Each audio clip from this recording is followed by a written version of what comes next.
Durante muitos anos, a relação corporativa foi muito baseada em um líder que manda e um liderado que obedece. Não havia muita preocupação se esse liderado concordava, né, se ele tinha exatamente as competências necessárias para realizar aquelas tarefas.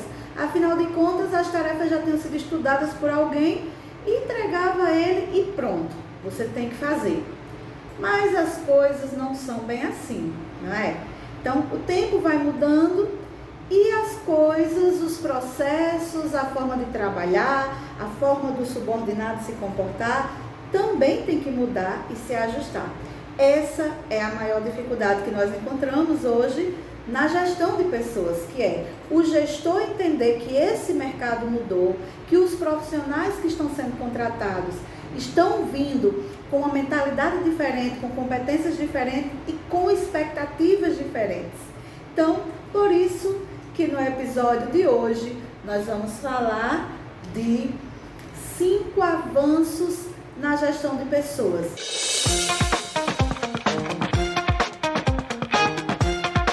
Você que é profissional de RH precisa conhecer quais são os avanços que aconteceram. Eu sou Ilka Miranda, consultora sênior na área de gestão estratégica de pessoas, atuo há mais de 14 anos preparando profissionais de RH, né, para implantar sistemas estratégicos de gestão de pessoas. Então eu tenho visto, né, nesses últimos 14 anos como que isso tem sido uma dificuldade. Bom, e eu lembro claramente, na época que eu era professora na UFRN, né, isso faz alguns anos, e eu lembro que eu apresentava lá para os alunos, né, como que seriam as perspectivas do futuro, a questão do impacto da tecnologia, né, e existia muito medo de que as vagas acabassem. Não, vai acabar, vai ser o fim do emprego, porque com o aumento da tecnologia, os postos de trabalho, eles vão ser substituídos e as pessoas vão ficar desempregadas e tal. E essa questão aí da automação, né, que a automação dos processos, de fato isso aconteceu, né? Há 10 anos atrás a gente tinha muito medo do que ia acontecer, né, quando essa tecnologia ela se torna mais acessível. Então, o que aconteceria com os postos de trabalho? E para nós isso ficou muito claro, que as pessoas, algumas se qualificaram. Eu vou pegar aqui uma situação básica, simples, que é a parte da automação dos processos do setor pessoal, né? Hoje, um funcionário que trabalha no setor pessoal, ele é praticamente auxiliar da máquina. Ele coloca os dados lá e as máquinas fazem. Então é um cartão de ponto automatizado, é uma avaliação de desempenho que hoje é automatizada, é um processo seletivo hoje é automatizado, né? Então o profissional de RH, cada dia mais, ele vai ter que aprender a usar o intelecto para se posicionar no mercado. Então, os processos que são de rotina, que são operacionais, eles vão precisar realmente estarem automatizados. Quanto maior a empresa, mais eu vou ter que ter conhecimento das ferramentas que estão disponíveis no mercado, né? Eu coloco aí, eu tive acesso, né, trabalhei numa empresa que estava toda estruturada a gestão de pessoas dentro do sistema da Solidus, que eu coloco aqui como uma referência nessa área. Inclusive no congresso lá, né, no congresso de RH, a Solidus foi muito protagonista ali, né, apresentando suas soluções. E eu até recomendo, né, se você está analisando um software para implantar na sua empresa, eu indicaria o deles. Eu não estou recebendo nenhuma comissão não, tá? Mas pela experiência que eu tive, lá ele já faz a seleção, ele faz pesquisa de clima, faz pesquisas de avaliação de desempenho, acompanha indicadores, o PDI é estruturado lá dentro, tem muitos indicadores interessantes. Então, quer dizer, a automação do processo da gestão de pessoas, ele precisou acontecer para que o profissional de RH fosse o profissional que entende de pessoas, que desenvolve pessoas. E aí eu acho interessante que essa semana uma profissional de RH, né, ela me chamou e perguntou assim: Ilka, eu estou pensando em fazer um curso de psicologia. Você me recomenda fazer? Porque ela é administradora e pós-graduada em gestão de pessoas. Então ela pensou assim: eu já sou administradora, já tenho uma noção de fazer a gestão dos processos e fiz a pós-graduação em RH, então eu acho que a psicologia complementaria o meu trabalho. E aí a minha resposta para ela, e é o que eu vou recomendar para você, é que sim, a psicologia é interessante, mas não para fazer a gestão de pessoas.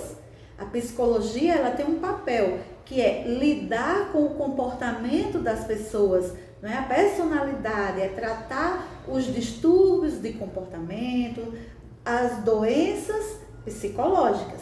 Então, para fazer a gestão dessas pessoas, eu recomendo a administração mesmo, né? Então, mas, ao mesmo tempo, eu já trago para você uma notícia que eu vou também publicar, né? Que é sobre um projeto de lei. O projeto de lei que já está analisando se coloca psicólogos em empresas que tenham mais de 100 funcionários.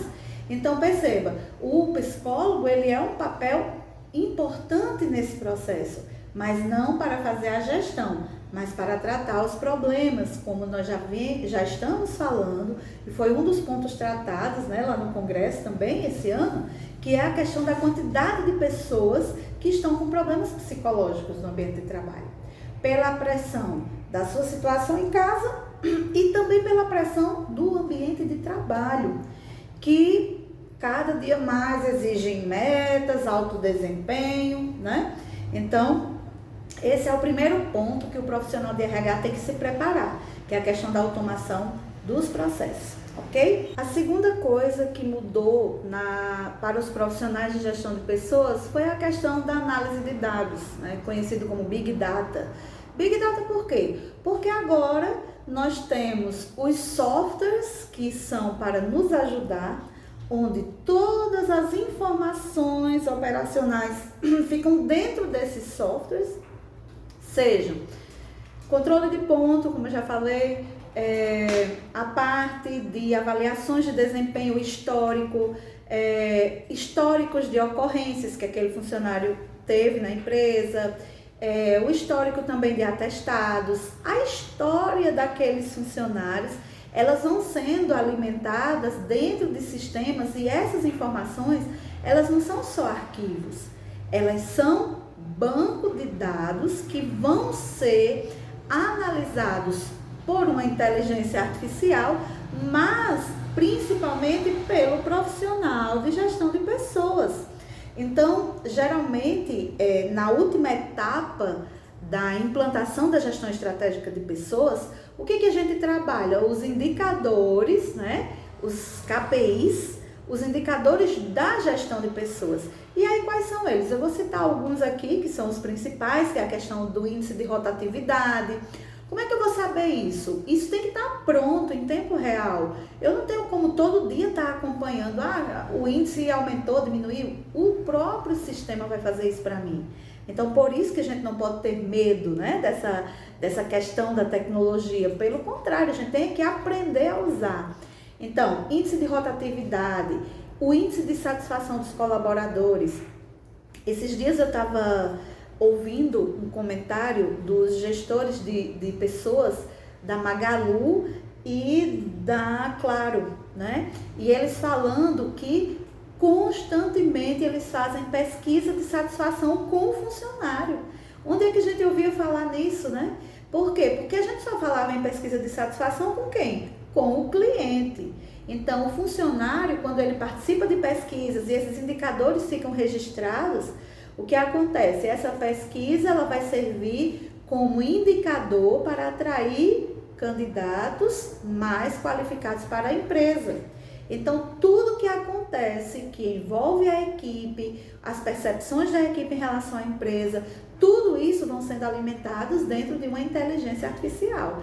Então, você que é gestor de RH, você vai precisar se adaptar a isso, né? A ter essa competência de analisar esses dados.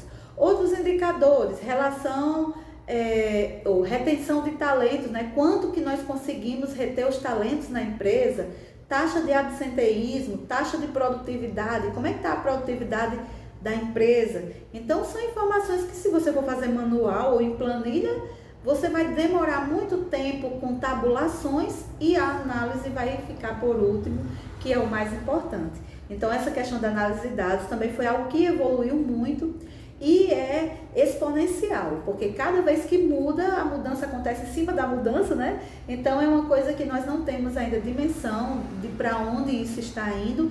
Inclusive, nós precisamos entender, como profissionais, que a própria pandemia, né, com essa mudança das tecnologias, onde o funcionário foi para casa por necessidade e agora as empresas estão revendo se eles voltam, né? Se de fato esse funcionário ficou produtivo em casa, como eu vou viabilizar isso? De que forma eu vou controlar o trabalho dele lá na casa dele?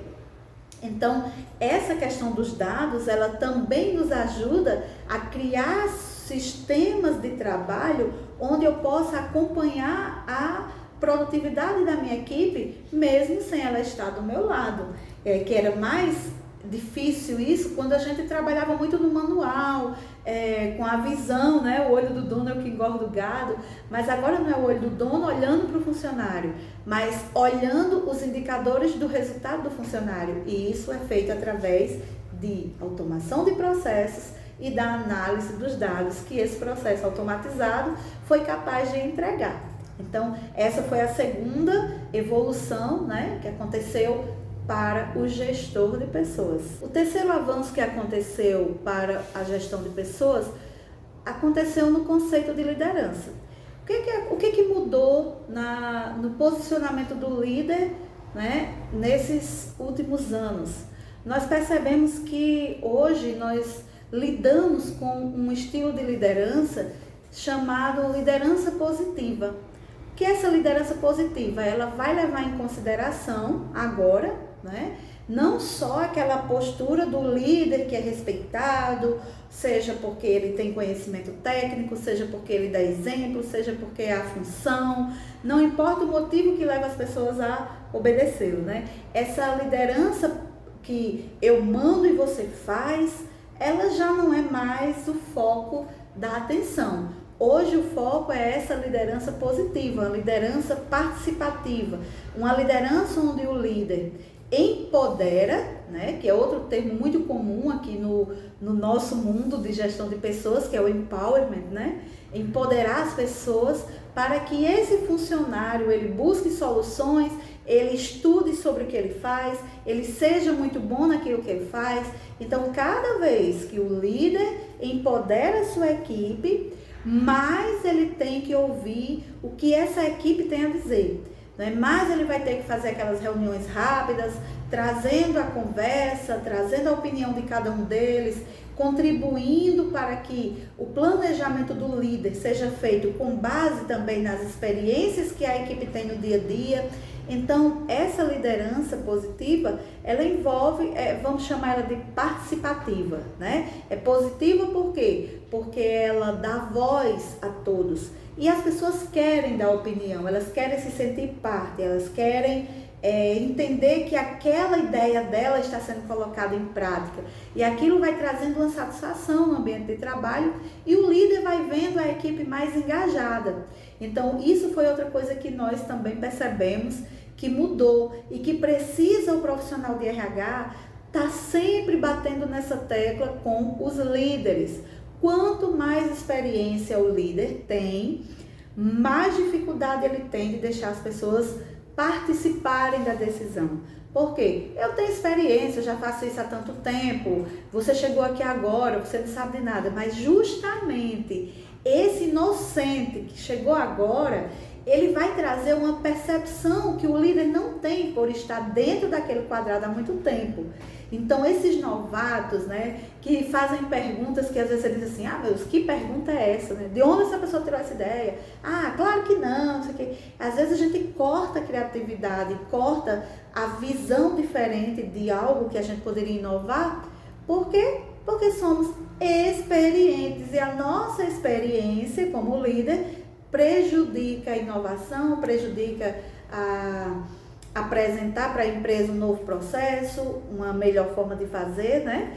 Então, essa foi outra coisa que nós como gestores de pessoas, precisamos entender que o liderado hoje, nessa nova geração, precisa falar. E nós como gestores precisamos criar meios de dar voz a essas pessoas, seja através de pesquisas, seja através de reuniões, seja através de eventos, ouvidorias, seja como for, nós temos que dar voz ao funcionário e não subestimar.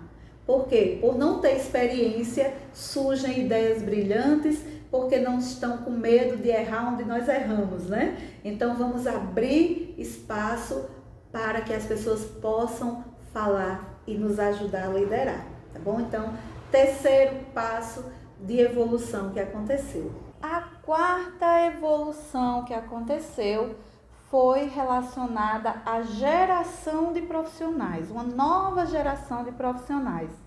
Tanto os profissionais de gestão de pessoas, como os profissionais que vão ser líderes e liderados na empresa. Então, vamos falar dessas três pessoas aí, né? O que acontece? Há 10 anos atrás, eu gosto de fazer esse paralelo porque eu sou testemunha ocular dessa transformação, né? Porque antes nós não tínhamos, primeiro, esse profissional de gestão de pessoas, o profissional de RH, ele não existia. Existia o profissional do setor pessoal. E com o tempo, esses gerentes de setor pessoal, eles começaram a exercer um papel mais de análise, né? Então, a primeira coisa que mudou foi o papel desse profissional que somos nós, né? Os gestores de pessoas. Esse mudou porque nós tivemos que parar para analisar esse monte de informações que estava sendo lançado em sistemas, planilhas e onde fosse. Com o tempo, a gente começou a perceber o quê? Que, de fato, esses indicadores, eles mudavam quando haviam intervenções nos líderes e haviam intervenções nas equipes, que foi o que eu acabei de falar antes, né? Que era a questão de que a equipe começou a dar a sua opinião, a se sentir mais parte do processo, e os líderes que perceberam que isso foi transformando e que a própria equipe sugeria melhorias nos processos, sugeria melhoria no produto. E essas pesquisas de satisfação interna, né? E aí surgiram aquelas pesquisas de melhores empresas para se trabalhar, e esse movimento que aconteceu no nosso mercado fez com que os profissionais começassem a escolher as empresas que queriam trabalhar. Então, os bons escolhiam onde queriam trabalhar, escolhiam a dedo, por indicações, por informações que os próprios funcionários falavam das empresas, e os profissionais mais ou menos e os que já estavam bem abaixo da média, ficava à disposição de quem tivesse vaga e que não entendesse, que não se preocupa com a opinião dos seus funcionários. Então, esse foi um movimento que aconteceu. Então, o que a gente coloca como essa nova geração? É uma geração de funcionários, ou seja, o gestor de pessoas agora, ele terá que gerar soluções para funcionários que têm a felicidade, eles querem ser felizes no ambiente de trabalho. Eles querem que o trabalho proporcione para eles uma qualidade de vida melhor. Então, ele não quer se matar pelo trabalho, ele não quer passar o final de semana dele, mas vai receber hora extra. Mas ele quer viver, ele quer aproveitar a vida, ele quer ter qualidade de vida. Então, se esse pilar de qualidade de vida e essa preocupação em gerar experiências para o seu funcionário, ela não existir, e você ocupar o tempo do funcionário todinho com reuniões e treinamentos, você vai fazer com que esse funcionário não tenha vida. Ou seja, ele não vai desfrutar do recurso que ele está adquirindo ali por meio do trabalho. Então, ele não vai sentir prazer em trabalhar para viabilizar aquela diversão, Ah, eu gosto de fazer uma trilha. Não, mas no meu final de semana eu sempre estou trabalhando. Então, tipo, não está fazendo sentido esse meu trabalho, porque eu não estou conseguindo realizar aquilo que eu quero, eu não estou conseguindo fazer o que eu tenho vontade, então não faz sentido para mim. Então, esse é um ponto que nós vamos ter que aprender a lidar, né? A ouvir essas pessoas, a saber lidar com elas. E eu coloco que essa liderança eu chamaria de liderança situacional. É uma liderança que você vai exercendo de acordo com cada situação, com cada nível de expectativa daquele funcionário. Quando é um funcionário que está chegando agora na empresa, ele vai ter um nível de expectativa, ele vai ter um nível de dedicação maior, ele vai ter mais tempo para treinamento, ele entende esse momento. Quando é um funcionário que já está há mais tempo, que é efetivado na empresa, ele ainda tem essa dedicação, mas já é menos do que o novato. E o veterano, esse é que tem menos tempo ainda, porque ele entende que ele já foi treinado, ele já sabe aquilo. Então, uma das coisas que o gestor de pessoas vai precisar é deixar de fazer aqueles treinamentos no atacado. Sabe o que é o treinamento no atacado? Você pega ali um tema geral, bota todos os funcionários dentro de uma sala e vai treinar todo mundo junto no tema geral. Então, cada dia menos esses temas gerais são eficazes. Cada dia mais, essa nova geração de profissionais, eles querem que você trate questões pontuais com eles. Ou seja, eu sou do setor de logística, me chame para questões de logística. Pare de ficar me chamando para questões de que eu não tenho nada a ver. Você está usando o meu tempo de descanso, de lazer, de viver, para vir falar de uma coisa que eu não tenho nada a ver. Me chame dentro de 5 minutos, me dê uma direção pontual e pronto. Né? Trate comigo das coisas que eu tenho diretamente envolvimento. Então, esse foi um dos pontos que nós também identificamos como evolução. Necessidade de se sentir feliz, valorizando a qualidade de vida e querer ter experiências, né, novas, proporcionadas pela empresa. E qual é o último, né, o quinto, a quinta evolução que eu quero apresentar para você? Eu vou colocar aqui como um ponto que foi a valorização de benefícios corporativos. Então, as empresas, ao mesmo tempo que elas perceberam que os profissionais valorizavam empresas que eram bem vistas por funcionários, as empresas começaram a pensar, peraí, então quer dizer que um bom profissional escolhe onde vai trabalhar, não é em qualquer empresa que ele vai, então eu vou criar alguns diferenciais para esses profissionais. Então, eu vou criar alguns benefícios para você trabalhar na minha empresa. E aí, esses benefícios, gente, não é vale transporte, vale refeição, não é isso. Isso aí está sendo considerado o básico, né? Então, qual é a expectativa dos funcionários, né? Hoje, as empresas, elas dão participação dos lucros, elas dão vale cultura, né? Porque o que é um vale cultura? Por exemplo, ingresso para você participar de um cinema, uma assinatura para ter acesso a um canal, a um streaming de filmes, que hoje é um investimento baixo.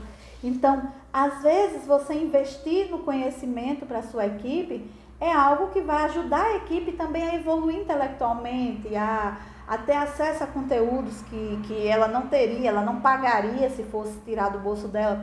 Esses dias eu estava conversando com um gestor, né? E ele perguntou assim, Ilka, o que eu poderia oferecer como incentivo para a minha equipe?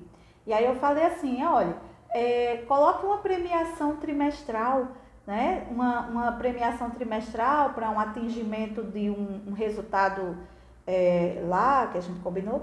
Então, um resultado específico do trimestre e ofereça algo que é uma experiência que eles não teriam se fosse para pagar com o dinheiro delas, né?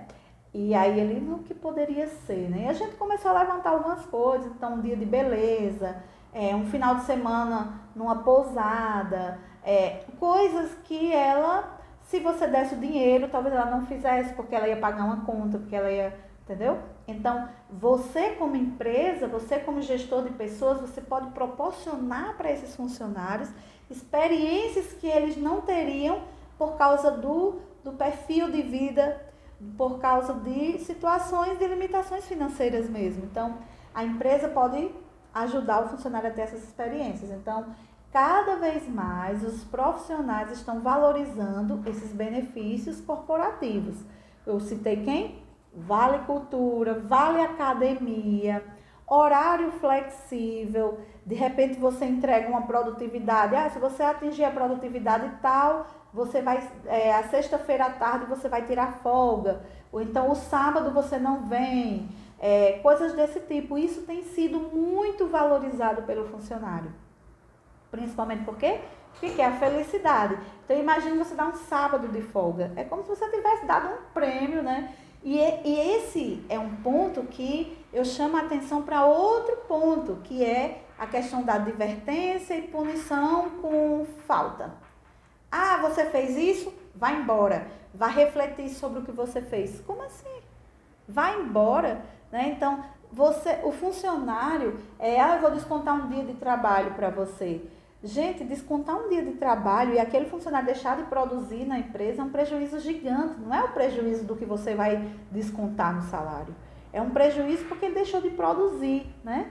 Então, é muito melhor você transformar esse não trabalho numa produção a mais, que você dá uma folga, do que numa punição, tá certo? Então, vamos mudar a nossa mentalidade. Vamos olhar para o funcionário como alguém que tem expectativas, almeja algumas coisas e a gente vai proporcionar para ele, e em troca disso, ele vai nos ajudar a alcançar os objetivos da empresa, tá bom? É uma troca bem justa, você concorda? Né? Então, é isso mesmo. Então, qual é o desafio do gestor de pessoas? É encontrar meios para proporcionar a felicidade para os funcionários. Tá certo? Então, entender essas pessoas, entender as aspirações deles, faz parte do processo. Então, conversar, ouvir e buscar maneiras de ajudá-los a realizar os sonhos deles. Esse é o principal papel. Se preocupe com o funcionário, com as realizações dele, que ele vai se preocupar com as realizações da empresa. Por quê? Porque para conseguir o deles, eles vão precisar realizar a empresa. Então, é uma troca justa que você vai conseguir, com certeza, tá bom? Então, e aí, o que é que você achou? Você já tinha essa compreensão? Você já enxergava dessa forma? Você já está encaixado dentro dessa evolução? Né? Você já tem os seus processos automatizados? Você já tem capacidade de analisar dados? Né? Ou está naquela fase ainda de colocar os dados dentro de um sistema, mas ainda não parou para analisá-los, né? Então, o profissional de gestão de pessoas estratégico, ele vai ter que sair do operacional e ir para o estratégico, partindo por esses 5 pontos que eu apresentei para vocês aqui. Se você gostou desse tema, então se inscreve aqui no canal, continua assistindo às aulas, porque toda semana, toda terça-feira eu me comprometo a trazer um conteúdo relevante para você, né? Para manter você atualizado sobre as novidades da gestão estratégica de pessoas e para tirar todas as suas dúvidas. Eu acredito muito no profissional de RH, defendo muito a tese de que o profissional de RH ele precisa ter um modelo de trabalho claro, ele ter um projeto próprio, que a empresa entenda que ele tem a visão geral do funcionamento de uma empresa, que ele não vive ali fechado no mundo de RH, que ele entende de negócios, ele pode ajudar o gestor, ele não vai entender de marketing, mas ele vai recebendo a estratégia de marketing, ele vai ter condições de treinar a equipe, de orientar a equipe para executar aquelas ações. Né? Então, o profissional de gestão de pessoas, ele precisa se posicionar e encontrar o lugar dele na empresa, no mercado, tá bom? Com esse posicionamento, você só tende a crescer profissionalmente e financeiramente, porque quanto mais estratégico, mais a sua renda melhora, o seu salário melhora E se você deseja atuar como consultor de RH, né, que é uma opção que você tem, ou como funcionário numa empresa, ou como autônomo, você também pode. É um mercado muito promissor, né? E eu venho tendo muitos resultados positivos atuando como consultora de RH.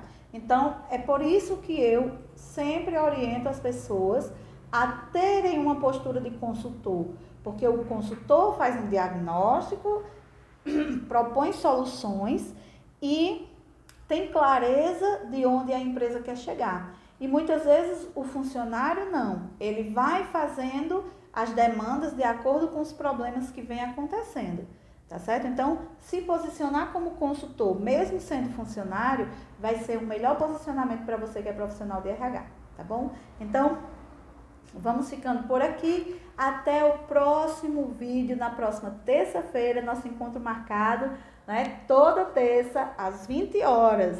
A gente se encontra aqui no canal RH+.